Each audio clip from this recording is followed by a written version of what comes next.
दोस्तों, आज से सामान्य अध्ययन की एक विशेष श्रृंखला मैं शुरू कर रहा हूं, जो कि आपके आगामी आने वाली जो परीक्षाएं हैं, चाहे वो किसी भी प्रकार की परीक्षा हो, जिसमें आपके सामान्य अध्ययन पूछे जाते हैं, चाहे यूपीपीएससी के थ्रू हो या फिर अन्य किसी भी आयोग के थ्रू होने वाली परीक्षा हो, तो उन सभी परीक्षाओं के लिए आपके बेहतरीन सामान्य अध्ययन के टॉपिक्स मैं कवर करूंगा।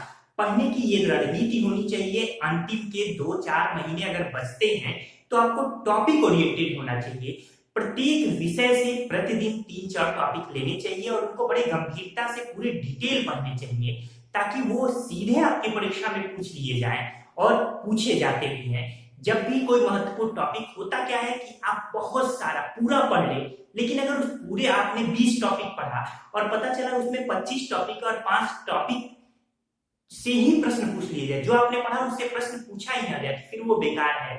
इसलिए परीक्षा में, आपकी प्रारंभिक परीक्षा में अगर आपको सफल होना है तो आपको उन महत्वपूर्ण टॉपिक्स को जरूर देखने होंगे जिनसे प्रश्न आने की संभावनाएं ज्यादा रहती हैं। अगर आप में वो दक्षता है तो ठीक, नहीं तो मैं सामान्य अध्ययन के माध्यम, ये सीरीज के माध्यम द्वारा लगातार आपको ऐसे महत्वपूर्ण टॉपिक्स कवर कराऊंगा। तो आइए आज सामान्य अध्ययन की पहले लेक्चर में हम लोग आज 2 टॉपिक को लेके चलते हैं। एक है जो कि राज्य व्यवस्था से और दूसरा जीव विज्ञान से। तो सबसे पहले देखते हैं भारतीय राज्य व्यवस्था से। देखिए, यहां से अक्सर प्रश्न पूछे जाते हैं, कंफ्यूजन की स्थिति भी बन जाती है कि शपथ और प्रमाण, ये त्याग पत्र, जैसे कौन सा पद किसके सम्मुख शपथ ग्रहण करता है, कौन नियुक्ति करता है उसकी, और त्याग, अपना त्याग पत्र किसके सम्मुख देता है। जैसे देखिए, राष्ट्रपति अपना जो शपथ ग्रहण करेगा, ये उच्चतम न्यायालय के मुख्य न्यायाधीश के सम्मुख शपथ ग्रहण करेगा, जबकि राष्ट्रपति अपना त्याग पत्र उपराष्ट्रपति के सम्मुख देता है। इसी तरीके से उपराष्ट्रपति अपना जो शपथ ग्रहण करेगा, ये राष्ट्रपति के सम्मुख करेगा और अपना त्याग पत्र भी राष्ट्रपति को देगा। प्रधानमंत्री और उसकी केंद्रीय मंत्रिपरिषद जो होती है, ये अपना शपथ राष्ट्रपति के सम्मुख ग्रहण करते हैं और इनका त्याग पत्र भी, ये अपना त्याग पत्र भी राष्ट्रपति को ही देते हैं। दूसरे शब्दों में कह सकते हैं, प्रधानमंत्री और केंद्रीय मंत्रिपरिषद के की जो नियुक्ति होती है वो राष्ट्रपति महोदय करते हैं। इसके बाद है राज्यसभा के सभापति। आप जानते हैं कि संसद के 2 सदन हैं, एक ऊपरी सदन, एक निचला सदन। राज्यसभा को ऊपरी सदन कहते हैं, जबकि लोकसभा को निचला सदन कहते हैं। एक और बहुत महत्वपूर्ण मैं आपको बात बता दूं यहाँ पे कि ये जो टॉपिक मैं ले रहा हूँ उसको अपनी किताब से भी पढ़िए। जैसे राज्यसभा लोकसभा हो गया, तो आपको अनुच्छेद 80, अनुच्छेद 81 बड़े बेहतरीन तरीके से पढ़ लेना चाहिए। मेरी राय मानिए तो अनुच्छेद 79 से लेकर लगभग 93 तक ये पूरा पढ़ना चाहिए। तो इस तरीके से आपका राज्यसभा और लोकसभा के महत्वपूर्ण टॉपिक कवर होंगे। चलिए आइए आगे देखते हैं। तो राज्यसभा के सभापति किसके सम्मुख शपथ ग्रहण करते हैं? तो राज्यसभा के सभापति हो या लोकसभा के अध्यक्ष हो, ये किसी के सम्मुख शपथ ग्रहण नहीं करते। राज्यसभा का सभापति कौन होता है? उपराष्ट्रपति ही राज्यसभा का सभापति होता है।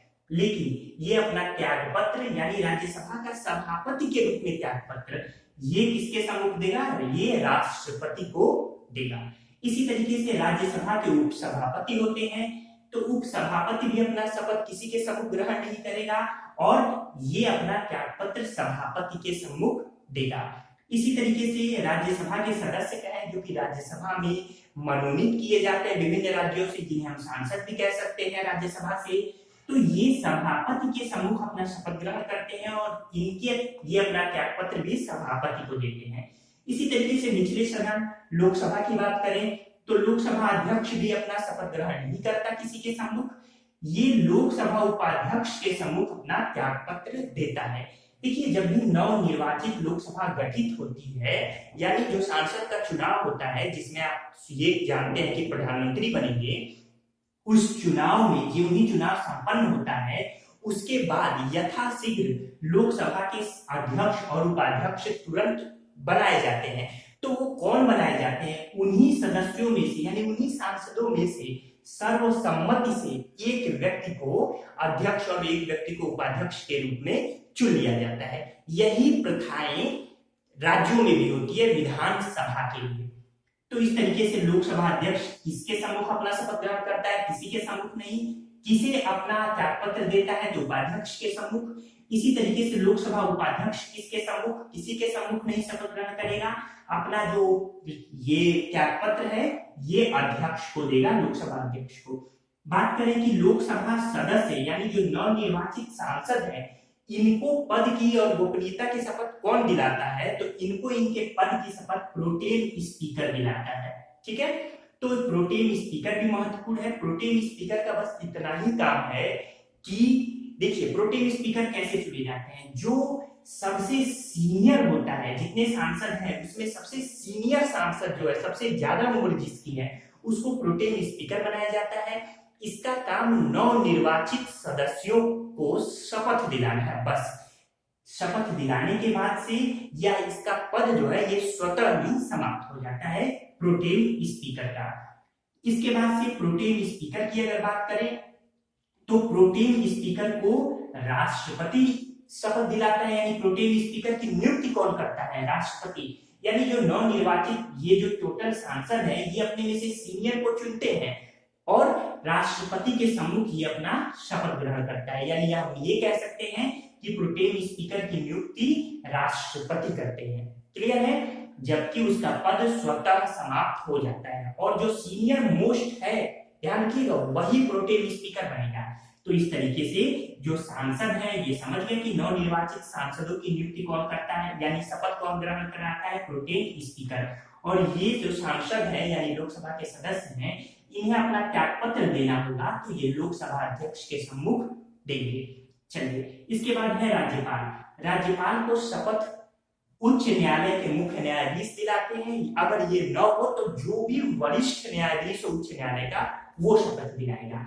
राष्ट्रपति के सम्मुख ये अपना त्याग पत्र देता है राज्यपाल। ध्यान रखिएगा, मुख्यमंत्री व मंत्रिपरिषद की जो नियुक्ति होती है या शपथ होता है वो राज्यपाल करते हैं, जबकि राज्यपाल के सम्मुख ही अपना त्याग पत्र दे सकते हैं। इसी तरीके से विधान परिषद के सभापति का कोई शपथ नहीं होता और ये उपसभापति को अपना त्याग पत्र देते हैं, जबकि विधान परिषद के अगर मैं उपसभापति की बात करूं तो इन्हें भी कोई शपथ ग्रहण नहीं कराता और उपसभापति अपना त्याग पत्र सभापति को देते हैं। विधानसभा अध्यक्ष को भी कोई शपथ ग्रहण नहीं कराता। विधानसभा अध्यक्ष अपना जो त्याग पत्र है वो विधानसभा उपाध्यक्ष को देते हैं।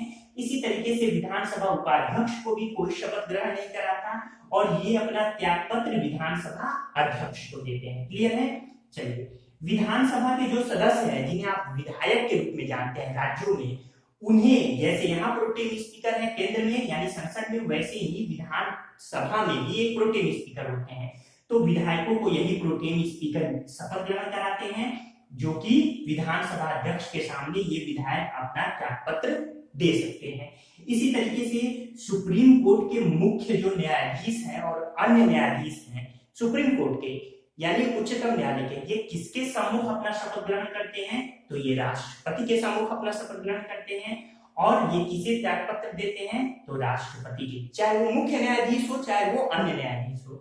इसी तरीके से हाईकोर्ट यानी उच्च न्यायालय के जो मुख्य न्यायाधीश है या अन्य न्यायाधीश है, ध्यान रखिए, इनकी नियुक्ति तो राष्ट्रपति महोदय करते हैं। क्लियर, जैसे सुप्रीम कोर्ट के मुख्य न्यायाधीश या अन्य न्यायाधीश की नियुक्ति भी राष्ट्रपति करेंगे, शपथ भी राष्ट्रपति दिलाएंगे, त्याग पत्र भी राष्ट्रपति के सम्मुख। लेकिन उच्च न्यायालय के न्यायाधीशों के साथ ऐसा नहीं होता, उनकी नियुक्ति तो राष्ट्रपति करेंगे, ध्यान रखिएगा, लेकिन उन्हें शपथ जो है, क्योंकि वो राज्य में बनते हैं इसलिए शपथ जो है राज्यपाल दिलाएंगे और वो अपना त्याग पत्र भी राज्यपाल के सम्मुख ही देंगे। तो यह महत्वपूर्ण पॉइंट है कि हाईकोर्ट के मुख्य न्यायाधीश की या फिर अन्य जजों की नियुक्ति कौन करता है, तो राष्ट्रपति करते हैं, जबकि शपथ कौन ग्रहण कराता है, राज्यपाल ग्रहण कराते हैं। और किसके सम्मुख ही अपना त्याग पत्र दे सकते हैं, तो राज्यपाल के सम्मुख।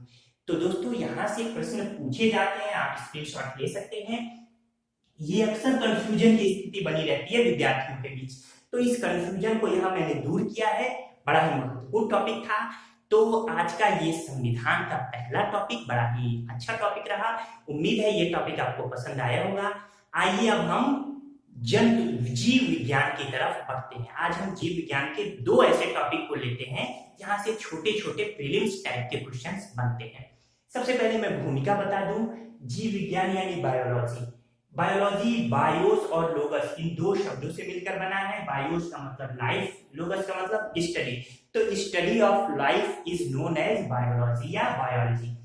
बायोलॉजी शब्द का सर्वप्रथम प्रयोग 1802 में, किसी स्रोत में 1801 भी होगा, तो 1802 में सर्वप्रथम लैमार्क जो कि फ्रांस के वैज्ञानिक थे और ट्रेविरेनस जो कि जर्मनी के थे। तो पूछा जाए कि जीव विज्ञान यानी बायोलॉजी शब्द का सर्वप्रथम प्रयोग किसने किया, तो फ्रांसीसी वैज्ञानिक लैमार्क और जर्मनी वैज्ञानिक ट्रेविरेनस ने। याद रहेगा 1802 ईस्वी में।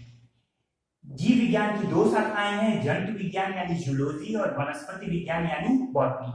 जीव विज्ञान के पिता कहे जाते हैं अरस्तु, जबकि जीव विज्ञान की पहली शाखा जंतु विज्ञान जूलॉजी के भी पिता कौन है, जनक कौन है, अरस्तु।